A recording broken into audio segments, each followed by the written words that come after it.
Hello दोस्तों, welcome to gear flick. ये है बिगॉस की नई इलेक्ट्रिक स्कूटर या मोटरसाइकिल, क्या कहेंगे इसे? इसे कहते हैं RUV 350 और ये एक कॉम्बिनेशन है स्कूटर और मोटरसाइकिल का। अब RUV का फुल फॉर्म है राइडर्स यूटिलिटी व्हीकल, ऐसा बिगॉस कंपनी का कहना है। तो कैसी है RUV 350 और क्या खास बातें हैं इसकी, चलने में कैसी है, परफॉर्मेंस कैसा है, रेंज कैसा है, इसके बारे में हम इस वीडियो में बात करेंगे। तो इस RUV 350 के बारे में और जानकारी के लिए सबसे पहले सब्सक्राइब कर लीजिए, क्योंकि ऑथेंटिक और जेन्युइन रिव्यूज आपको यहीं मिलेंगे।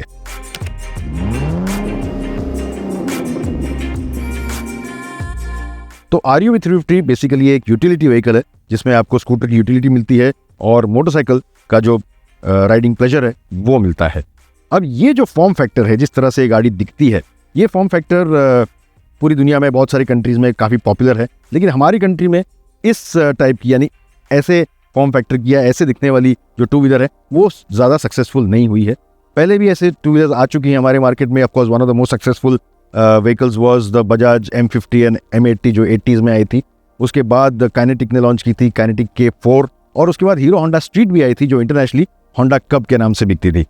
तो ये उसी तरह का फॉर्म फैक्टर है। अब ये देखना है कि इसे इलेक्ट्रिक अवतार में लोग एक्सेप्ट करते हैं या नहीं करते हैं। वैसे कुछ खास बातें भी हैं इसकी, तो चलिए मैं आपको जल्दी से बताता हूँ। अब यहाँ पे आप देखें अगर, तो एक बड़ा सा हेडलाइट है, ऑफकोर्स ये फुल्ली LED यूनिट है। और एक खास बात इस गाड़ी की ये है कि इसमें मेटल बॉडी है, यानी जो पैनल्स हैं ये मेटल के हैं। ये मेटल है और साइड के जो पैनल्स हैं ये भी मेटल के हैं। तो RUV 350 में आपको फुल मेटल बॉडी मिलती है और कई लोगों को मेटल बॉडी काफ़ी पसंद है, क्योंकि उनका कहना है कि स्ट्रेंथ जो है गाड़ी में ये उससे ज़्यादा होती है। इसमें जो व्हील्स हैं ये 16 इंच के हैं, यानी इसके व्हील जो हैं बड़े हैं। तो अगर आप ख़राब रास्ते पे चला रहे हैं या फिर थोड़े टूटे फूटे रास्ते में चला रहे हैं, तो बड़े व्हील्स अगर हों तो ये आपको हमेशा हेल्प करते हैं बेटर स्टेबिलिटी के लिए। और ये जो 16 इंच के व्हील्स हैं ये स्पोक वाले नहीं, ये अलॉय व्हील्स हैं, और इसके साथ जो टायर्स हैं ये ट्यूबलेस है। अब इसके जो ब्रेक्स हैं ये ड्रम के ही हैं, इसमें डिस्क ब्रेक फिलहाल नहीं है, लेकिन कंपनी का कहना है कि इसमें आगे चल के डिस्क ब्रेक भी इंट्रोड्यूस किया जाएगा। अब पीछे का लुक भी जो है इसका काफ़ी डिसेंट है। तो डिज़ाइन के मामले में कोई बहुत ज़्यादा प्रॉब्लम नहीं है इस गाड़ी में। डिज़ाइन काफ़ी डिसेंट है इसकी, और जिस पर्पस के लिए बनाई गई है उस पर्पस को ये पूरा भी करती है। पीछे भी काफ़ी स्लीक है इसका टेल लैंप, अगर आप देखें तो छोटा सा यूनिट है, स्लीक है। जो ग्रैब हैंडल पीछे दिया हुआ है ये भी काफ़ी बड़े साइज़ का है और यूटिलिटेरियन है। सीट काफ़ी लंबी है, राइडर और पिलियन दोनों के लिए इसमें जगह काफ़ी है, तो ये कंफर्टेबल भी है। कुशनिंग भी इसकी काफ़ी अच्छी है, तो उसमें कोई दिक्कत नहीं है। बड़े साइज़ की सीट होने की वजह से आपका ओवरऑल जो राइडिंग कंफर्ट है ये बढ़ जाता है। अब इसके सीटिंग पोजीशन की बात करें तो इस तरह से इसकी सीटिंग पोजीशन है। ये राइडर ट्रायंगल आपको मिलता है जो कि बहुत ही ईजी है और अपराइट है और कंफर्टेबल भी है। सीट हाइट इसकी जो है 785 mm की है, और अगर आप शॉर्ट राइडर भी आपको दिक्कत नहीं होनी चाहिए। एक ही दिक्कत है कि इसकी सीट जो है काफ़ी ब्रॉड है, तो शायद अगर बहुत शॉर्ट राइडर्स हैं तो नीचे पैर रखने में थोड़ी दिक्कत हो सकती है, बट बहुत ज़्यादा नहीं है, you can get use to it. Ground clearance इसका 160 mm का है, विच इज़ नॉट बैड, और यहाँ पे इस तरह से आप बैठते हैं। अब एक दिक्कत आपको हो सकती है, अगर आपकी हाइट 6 फुट या उससे ज़्यादा है, आप लंबे हैं, तो आपके जो घुटने हैं हैंडल से टकरा सकते हैं। अगर आप हैंडल को इस तरह टर्न करें तो थोड़ी प्रॉब्लम आपको हो सकती है। मुझे इतनी प्रॉब्लम नहीं हो रही, बट अगर आपकी हाइट 6 फुट या उससे ज़्यादा है तो आपको शायद दिक्कत हो सकती है। और इसका हैंडल बार जो है ये राइडर की तरफ ओरिएंटेड है, पूरी तरह से स्ट्रेट नहीं है, बल्कि थोड़ा सा बेंड है अंदर की तरफ, और उससे भी कंफर्ट काफ़ी बढ़ जाता है। और अगर आपने पुरानी बजाज चेतक चलाई होगी तो उस तरह का आपको फील मिलता है इसके हैंडल बार से। अब क्योंकि एक यूटिलिटी व्हीकल है तो यूटिलिटी के बारे में बात कर लेते हैं। अब इसमें फ्रंट में आपको एक पॉकेट मिल जाता है जिसमें 2.2 लीटर का स्पेस है। यहाँ पे आप डॉक्यूमेंट्स रख सकते हैं, छोटा मोटा सामान रख सकते हैं, आपका फ़ोन जो है वो रख सकते हैं, और उसी के ऊपर आपको एक USB पोर्ट यहाँ पे मिल जाता है जिससे आप फ़ोन को भी चार्ज कर सकते हैं वाइल कीपिंग इट देयर। उसके बाद सीट के नीचे भी आपको स्टोरेज मिल जाता है, और यहाँ से सीट को आप ओपन कर सकते हैं। इस तरह से सीट के नीचे आपको 15 लीटर्स का स्टोरेज स्पेस मिल जाता है। यहाँ पे एक हाफ साइज़ का हेलमेट आप आराम से फिट कर सकते हैं, और इसके बगल में इसकी बैटरी है जो फिक्स्ड है, और इसमें एक और वेरिएंट आएगा जिसमें आपको स्वैपेबल बैटरी भी मिलेगी। और यही सीट के नीचे आपको इसका चार्जिंग पोर्ट भी मिल जाता है जहाँ पे आप चार्जर कनेक्ट कर सकते हैं। और ये जो आप ओपनिंग देख रहे हैं ये बेसिकली वायर के लिए है, तो जब आप चार्ज कर रहे हो स्कूटर को तो तब आप चार्जिंग के समय ही इसे सीट को लॉक कर सकते हैं, और आपका चार्जर जो है वो सेफ होगा जब ये गाड़ी जो है चार्ज हो रही है। अब ये दोनों यूटिलिटी स्पेसेस के अलावा इसमें एक और जगह है जहाँ पे आप कुछ स्टोर कर सकते हैं, और ये काफ़ी हेल्पफुल है और मुझे काफ़ी अच्छा लगा। आप ये मैटिंग को हटा दें और उसके बाद यहाँ पे आपको एक स्टोरेज स्पेस मिलता है और यहाँ पे आप चाहे तो कुछ और सामान रख सकते हैं या फिर इसका जो चार्जर है वो भी इसके अंदर फिट हो जाता है। तो ये एक अच्छी बात है कि अगर आप चार्जर साथ में कैरी करना चाहते हैं तो आपको उसे बूट में रखने की ज़रूरत नहीं है, आप इसे यहाँ रख सकते हैं और आपका बूट स्पेस जो है वो इंटैक्ट रहता है। और ये जो स्पेस है ये 4.5 लीटर्स का है। अब एक और ख़ास बात है RUV 350 की कि जिसका मोटर जो है ये बेल्ट ड्रिवन नहीं है और ना ही ये हब मोटर है। इसे कहते हैं इन व्हील हाइपर ड्राइव, यानी कि ये जो मोटर है ये व्हील के बगल में ही लगा हुआ है और डायरेक्टली व्हील से कनेक्ट हो जाता है। और उससे ये होता है कि पावर लॉस कम होता है, आपको एफिशिएंसी ज़्यादा अच्छी मिलती है और जो कूलिंग है यानी जो हीट डिसिपेशन है वो भी इसमें काफ़ी अच्छा होता है। और इस टेक्नोलॉजी के काफ़ी सारे पेटेंट्स भी बिगॉस के पास ही है। अब इसका IP फुल्ली डिजिटल है और काफ़ी इन्फॉर्मेटिव भी है।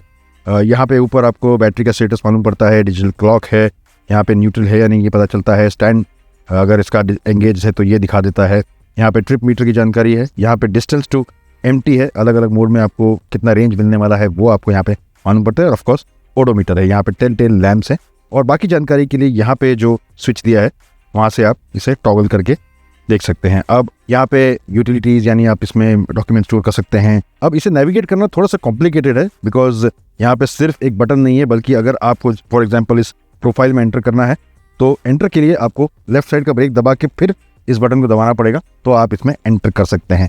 अब यहाँ पे डॉक्यूमेंट्स को आप स्टोर कर सकते हैं, राइडर प्रोफाइल्स बना सकते हैं अलग अलग, और आपको एग्जिट करना है तो नीचे वाला जो बटन है उसे आप दबाइए तो आप इससे एग्जिट हो जाएंगे ब्रेक दबा के। और फिर टॉगल करने के लिए of course again you have to press this button.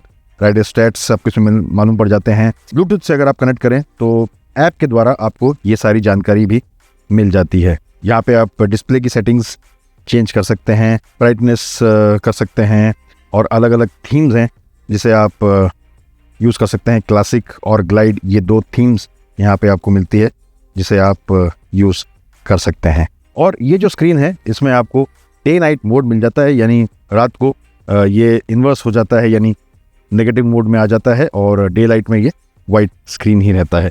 Plus अगर आप कहीं टनल में जा रहे हैं या डार्क एरिया में जा रहे हैं तब भी ये स्विच कर लेता है अपने आप को। ये इसके स्विच गियर्स हैं। राइट साइड में जो बटन आपको मिलते हैं यहाँ पे ये स्टार्ट का बटन है, ब्रेक दबा के आप स्टार्ट प्रेस करेंगे तो vehicle is ready to roll. और यहाँ पे रिवर्स के लिए डेडिकेटेड स्विच दिया गया है। यहाँ पे मोड के स्विचेस है, राइडिंग मोड्स आप चेंज कर सकते हैं। 3 राइडिंग मोड इसमें आते हैं और उसके अलावा ऊपर के जो बटन है ये स्क्रीन के नेविगेशन के लिए है, प्लस नीचे का जो बटन है ये क्रूज कंट्रोल के लिए भी, इसमें क्रूज कंट्रोल दिया गया है और इसे आप एक्टिवेट और डीएक्टिवेट यहाँ से कर सकते हैं। और यहाँ लेफ्ट साइड में आपको हाई बीम लो बीम का स्विच है, टर्न इंडिकेटर और हॉर्न। अब इसमें एक ब्रेक लॉक भी दिया गया है और ये काफ़ी अच्छी बात है, इससे हेल्प काफ़ी मिलती है और इसे आप इस तरह से एंगेज कर सकते हैं और इसे आप प्रेस करें तो ये डिसएंगेज हो जाता है and this is a quite useful feature. तो इसके स्पेक्स की बात करें तो जो पीक पावर इसमें मिलता है ये 35 किलोवाट का मिलता है और जो रेटेड पावर है इसका ये 25 किलोवाट का है। पीक टॉर्क जो है ये 165 Nm का आपको इसमें मिलता है। अब इसकी टॉप स्पीड जो है 75 किलोमीटर्स की है और 0 to 40 अगर आप इसे स्पोर्ट्स मोड में एक्सीलरेट करें तो 5.8 सेकेंड में आप 0 to 40 पहुंच सकते हैं। अब इसका जो रेंज है ये है 120 किलोमीटर्स का ऑन अ सिंगल चार्ज। अगर आप इको मोड पे चलाएं तो आपको 120 का रेंज ये दे देती है। वैसे ARAI सर्टिफाइड रेंज इसका 135 का है, बट रियल राइडिंग कंडीशंस में आपको 120 का रेंज मिल जाएगा इको मोड पे। और जैसे आप मोड चेंज करें इसका रेंज ऑफकोर्स थोड़ा सा कम होता है। राइडिंग मोड्स में स्पीड ऑफकोर्स आपको अलग अलग मिलेगी। टॉप स्पीड इको मोड में टॉप स्पीड आपको 45 किलोमीटर्स पर आवर की मिलेगी, राइड मोड में 60 की और स्पोर्ट मोड में 75 किलोमीटर्स पर आवर की। अब इसकी बैटरी की बात करें तो इसकी जो बैटरी है ये LFP केमिस्ट्री की बैटरी है, लिथियम LFP, और ये 3 किलोवाट आवर की बैटरी है जो कैन एनेबल्ड है। इस बैटरी में आपको IP67 की रेटिंग मिलती है यानी इंग्रेस प्रोटेक्शन, जो कि डस्ट और वाटर रेजिस्टेंट है। बैटरी का जो केस है ये एल्यूमिनियम का है इसका, और इसकी कूलिंग जो है ये काफ़ी नेचुरल है। और जब आप राइड करें तो इस गाड़ी में कुछ वेंट्स इस तरह से बनाए हुए हैं जो बैटरी और मोटर दोनों को कूल रखें। बैटरी जो है इसकी फिक्स्ड है, रिमूवेबल नहीं है। ये 3 किलोवाट आवर की बैटरी है, लेकिन इसमें एक रिमूवेबल बैटरी भी आने वाली है जिसकी कैपेसिटी थोड़ी कम होगी। अब चार्जिंग की अगर बात करें तो RUV 350 में आपको 3 टाइप के चार्जर मिलते हैं। जो स्टैंडर्ड चार्जर है ये 500 वॉट्स का है और आप ऑप्ट कर सकते हैं हायर चार्जर के लिए, यानी बड़ा चार्जर जो 840 वॉट्स है और जो 1350 वॉट्स है। लेकिन 500 वॉट्स में आपको 0 to 100 चार्ज 6 hours 50 minutes, यानी ऑलमोस्ट 7 घंटे में ये फुल चार्ज हो जाएगी 0 to 100। और अगर 0 to 80 आपको चार्ज करना है तो ये 5.5 घंटे में हो जाएगी विद 500 वॉट चार्जर जो स्टैंडर्ड आता है। लेकिन अगर आप 840 वॉट्स का चार्जर लेते हैं तो 0 to 100 आपको 3 hours 55 minutes में होता है और 0 to 80 2 hours 40 minutes में चार्ज हो जाएगी। और 1350 वॉट चार्जर के साथ 0 to 100 2 hours 35 minutes में और 0 to 80 1 hour 55 minutes में आप इसे चार्ज कर सकते हैं। अब इसे चलाने के बाद जो सबसे अच्छी चीज़ मुझे लगी वो इसकी हैंडलिंग है। काफ़ी अच्छी हैंडलिंग है, रोड को पकड़ के चलती है, डायनेमिक्स काफ़ी अच्छे हैं इसके, आपको नर्वसनेस फील नहीं होती है, चाहे आप स्ट्रेट लाइन में चलाएं, चाहे आप इसे कॉर्नर्स पे लीन करें, टर्न्स पे चलाएं। तो ओवरऑल जो बैलेंस है इसके बॉडी का, जो स्टेबिलिटी है, ये इसकी काफ़ी अच्छी लगी मुझे और ये काफ़ी हाईलाइट है RUV 350 का। तो राइडिंग प्लेजर जो है आपको इसमें काफ़ी अच्छा मिलेगा। प्लस जैसे मैंने आपको बताया कि जो राइडिंग पोजीशन है इसकी कंफर्टेबल है, तो लंबे समय तक आप चला सकते हैं कंफर्टेबली, कोई दिक्कत नहीं है इसमें, ये सबसे अच्छी बात है।